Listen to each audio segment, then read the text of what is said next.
Hello students, good morning. Today we are going to see Unit 4 Heat Part 2.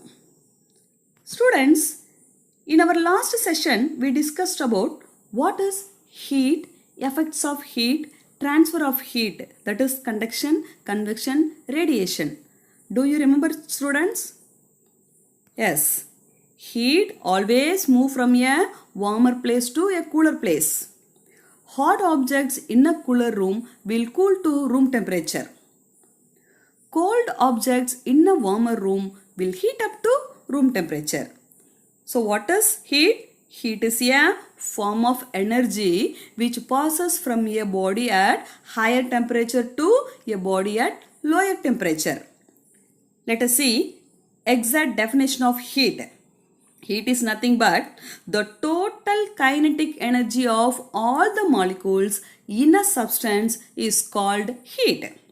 What is the SI unit of heat? The SI unit of heat is joule. Yes. Next, the effect of heat. Heat only flows from a hotter object to a cooler object. When heat energy is applied to any substance, it brings about many changes. Let us see effects on matter. In general, solids, liquids and gases are the matter. The substance expand when they gain heat and the substance contract when they lose heat. There are three important changes that we can see in our daily life. What are they? Expansion, increase in temperature and change in state. Let us see one by one. What is thermal expansion? Thermal expansion is the tendency of matter to change in volume in response to a change in temperature. That is thermal expansion. Next, changing states of water. Water exists in three states. What are they? Solid, liquid and gas. Water can change its state when it becomes colder or hotter. Let us see one example. In ice cubes, the force of attraction between the water molecules is more. So, they are close together. Isn't it? Yes. When we heat them, the force of attraction between the molecules decreases and the ice cube became water. When we heat the water, what will happen? The force of attraction further decreases when they move away from one another and became vapor. Since water vapor escape to the surrounding, so water level decreases further. From this we understand that heat energy causes change in the state of the substance. When this heat energy is removed, the changes takes place in reverse direction. If heat energy is supplied to or taken out from a substance, it will undergo a change from one state of matter to another. That is solid to liquid, liquid to gas, gas to solid, yes, liquid to solid, gas to liquid. These are the effects of heat on states of matter. These are the method. What are they? Solid to liquid. The name of the process is melting. Next, liquid to gas. The name of the process is vaporization. Right? Next, solid to gas. The name of the process is sublimation. Next, gas to liquid. That is condensation. Liquid to solid. That is freezing. Gas to solid. That is deposition. These are the transformation may takes place due to heat energy. What is melting? Melting is nothing but change of solid to liquid. The name of the process is melt. For example, ice to water. What is evaporation? The process by which liquid changes to a gas. For example, water to steam. Next, sublimation. Sublimation is nothing but solid to gas. For example, mothballs in closed dry ice. Next, condensation. Condensation is nothing but gas to liquid. For example, glass of ice water, bathroom mirror after shower, dew on grass. Next, freezing or solidification, that is liquid to solid. Water is the only known substance that expands as it freezes. Most substances contract. Next, deposition, gas to solid. For example, frost on glass, water vapor becoming a solid. Next, transfer of heat. If heat energy is supplied to any substance, it will be transferred from one part of the substance to another part. It takes place in different ways depending on the states of the substance. Three ways of heat transfer are conduction, convection, radiation. Conduction is nothing but heat transfer from one substance to another through direct contact, that is conduction. Convection is nothing but transfer of heat through liquid or gas. Radiation is nothing but transfer of heat through waves. Do you follow, children? Let us see examples of conduction. The heat from a hot coffee makes the cup itself hot. Another one example, a metal spoon becomes hot from the boiling water inside the cup. Next, when ironing a shirt, the iron is hot and the heat is transferred to the shirt.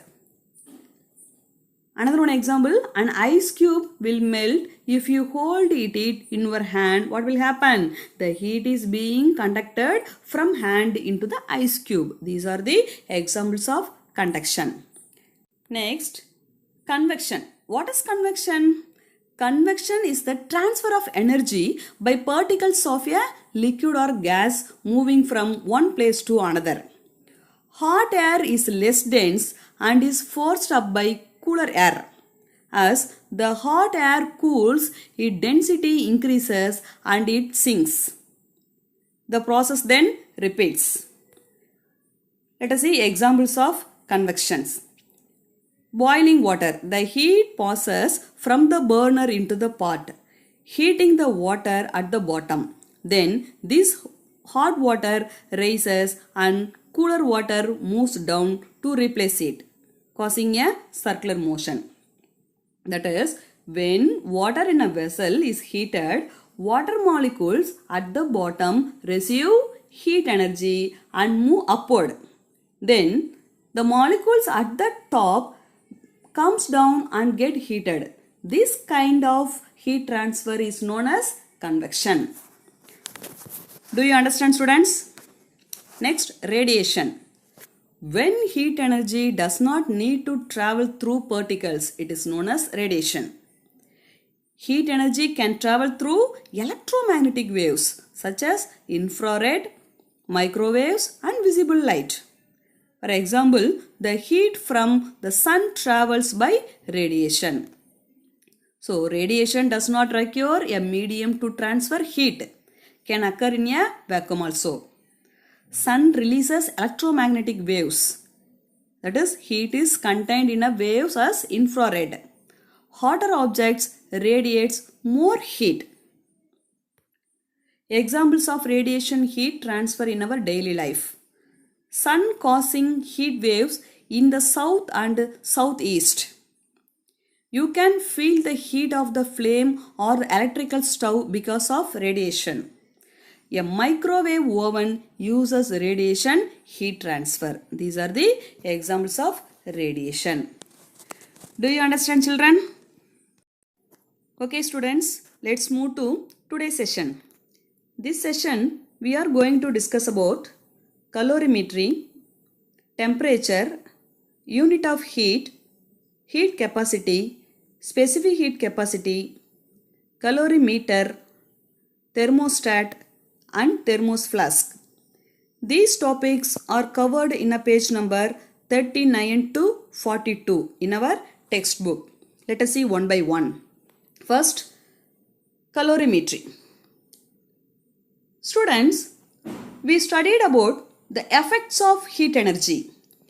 When heat energy is supplied to substance, physical changes takes place in them. That is, solid form of water is changed to liquid form and liquid form of water is changed to gaseous form. These are all the physical changes due to heat energy. Similarly, heat energy produces chemical changes also. To know more about the physical and chemical changes that takes place in substance, we need to measure the amount of heat involved.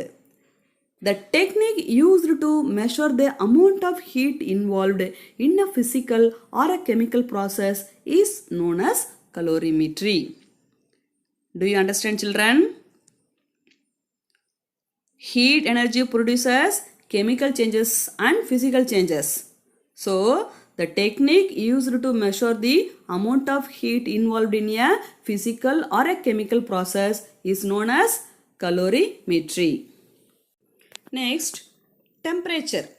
Temperature is a physical quantity which expresses whether an object is hot or cold. That is, the measure of how hot or cold something is. The average energy of moving molecules. That is temperature.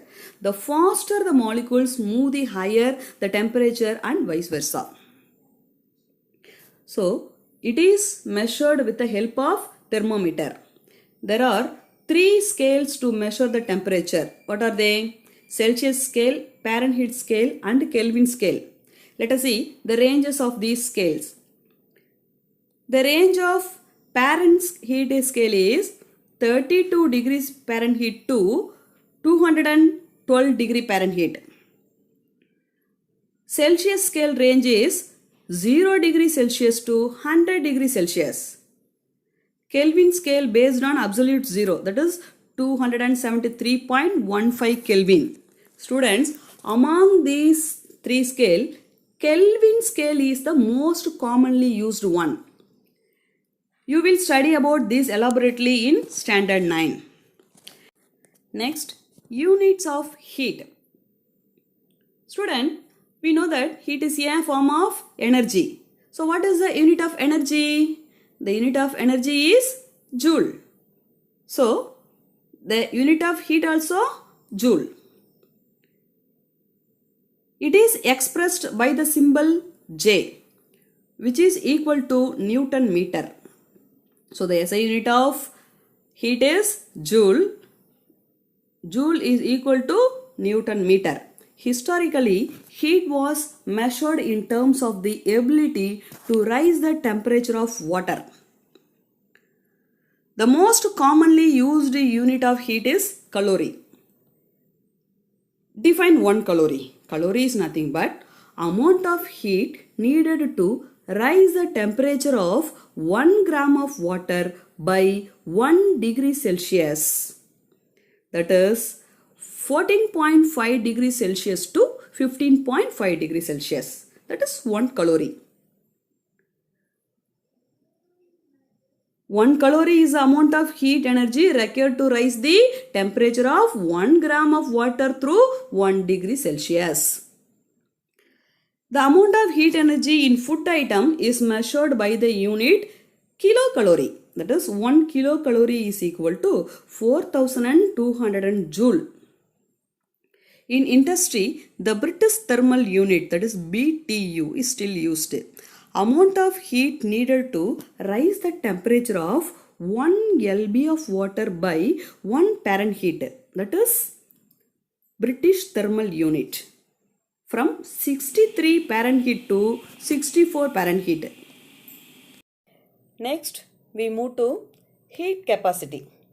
Students, see here. Take some amount of water and cooking oil in 2 separate vessels. Heat them till they reach a particular temperature. Which one is heated first? Yes, oil is heated first.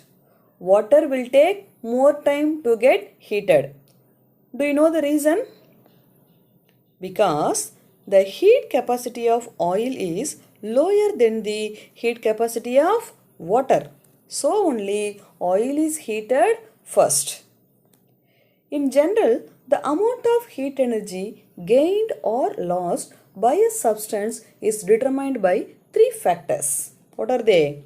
Mass of the substance, change in temperature of the substance, and nature of the material of the substance. Different substances require different amount of heat energy to reach a particular temperature. This nature is known as heat capacity of a substance.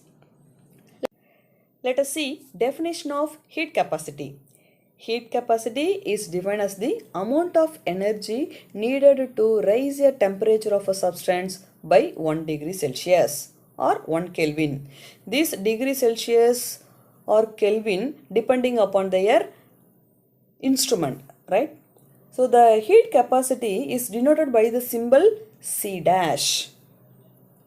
Now find the value of heat capacity. What is the formula of heat capacity? From the heat capacity definition, we get the formula of heat capacity, right? So heat capacity C is equal to heat supplied by change in temperature. Unit of heat supplied is Joule. Unit of temperature is Kelvin. So the unit of heat capacity is Joule per Kelvin or Joule per degree Celsius. Now we will find how much amount of heat used in a substance. From this equation, we should find heat supplied. So heat supplied is equal to heat capacity into change in temperature. Now we write as Q is equal to C into del T. Q is nothing but heat supplied. C is nothing but heat capacity. Del T is nothing but change in temperature. Do you follow, children? Next, specific heat capacity. When the heat capacity of a substance is expressed for unit mass, it is called specific heat capacity. So, specific heat capacity is defined as the amount of energy needed to raise the temperature of 1 kg of a substance by 1 degree Celsius or 1 Kelvin. So, specific heat capacity depends on their mass. How much amount of mass? 1 kg of mass. So definition of specific heat capacity is the amount of thermal energy required to produce unit temperature rise in unit mass of the material. Unit mass is normally 1 kg and unit temperature rise is normally 1 Kelvin. So specific heat capacity C is equal to del Q by M into del T. Del Q is nothing but amount of heat energy required. M is nothing but mass. Del T is nothing but rise in temperature. So specific heat capacity is equal to amount of heat energy required by mass into rise in temperature. SI unit of specific heat capacity is Joule per kilogram per Kelvin. Here M is the mass of the material. Do you follow, children? Next, we move to calorimeter. A calorimeter is a device used to measure the amount of heat gained or lost by a substance. It consists of a vessel. This vessel made up of metals like copper or aluminium. Because this copper or aluminium are good conductors of heat and electricity. So only they are using this type of metals. This metallic vessel is kept in an insulating jacket. This jacket prevents heat loss to the environment. Here there are two holes in it. This is one, this is another hole. Through one hole, a thermometer is inserted to measure the temperature of the content. Another one hole having a stir. A stir is inserted through another hole for stirring the content in the vessel. The vessel is filled with liquid which is heated by passing current through the heating element. Using this device, we can measure the heat capacity of the liquid in the container. Do you follow, children? This vessel is filled with a liquid, right? So this liquid is heated by passing current through the heating element. Using this device, we can measure the heat capacity of the liquid in the container. Do you understand, children? Next, thermostat. A thermostat is a device which maintains the temperature of a place or an object constant. The word thermostat is derived from two Greek words. Thermo means heat, static means staying the same. Thermostats are used in any device or system that gets heated or cools down to a preset temperature. It turns an appliance or a circuit on or off when a particular temperature is reached. Students, we have seen different type of thermostat. What are they? Analog thermostat, digital and smart thermostat. Isn't it? Yes. Devices which use thermostat include building heater, central heater in a room, air conditioner, water heater, as well as kitchen equipments including oven and refrigerator. Right? They are all having this type of thermostat. Sometimes a thermostat functions both as the sensor and the controller of a thermal system. Do you understand, students? We move to thermos flask. The thermos flask is an insulating storage vessel that keeps its content hotter or cooler than the surrounding for longer time. It is primarily meant to enhance the storage period of a liquid by maintaining a uniform temperature and avoiding the possibilities of getting a bad taste. This is the advantage of using this thermos flask, right? The vacuum flask was invented by Scottish scientist Sir James Dewar in 1892. In his honor, it is called Dewar flask. It is also known as Dewar bottle. So, another name of thermos flask is Dewar flask or vacuum flask. Do you follow, students? Let us see working of thermos flask. A thermos flask has double walls which are evacuated. This is double-walled metal or plastic container. It is silvered on the inside. The vacuum between the two walls prevent heat being transferred from the inside to the outside by conduction and convection. Here, a very little air between the walls. There is almost no transfer of heat from the inner wall to the outer wall, or vice versa. Conduction can only occur at the point where the two walls meet. Here only conduction takes place. At the top of the bottle and through an insulated support at the bottom. This is insulated support. The silvered wall reflects radiated heat back to the liquid in the bottle. These silvered walls reflect the radiated heat back to the liquid inside the bottle. This is the working process of thermos flask.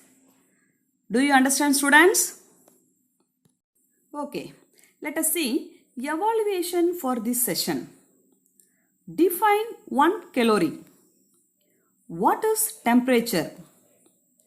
Define specific heat capacity. What are the scales used to measure temperature? In which device thermostats are used? Students, write the answer for all these questions in our notebook. Student, use this link for further clarification of this session. Thank you.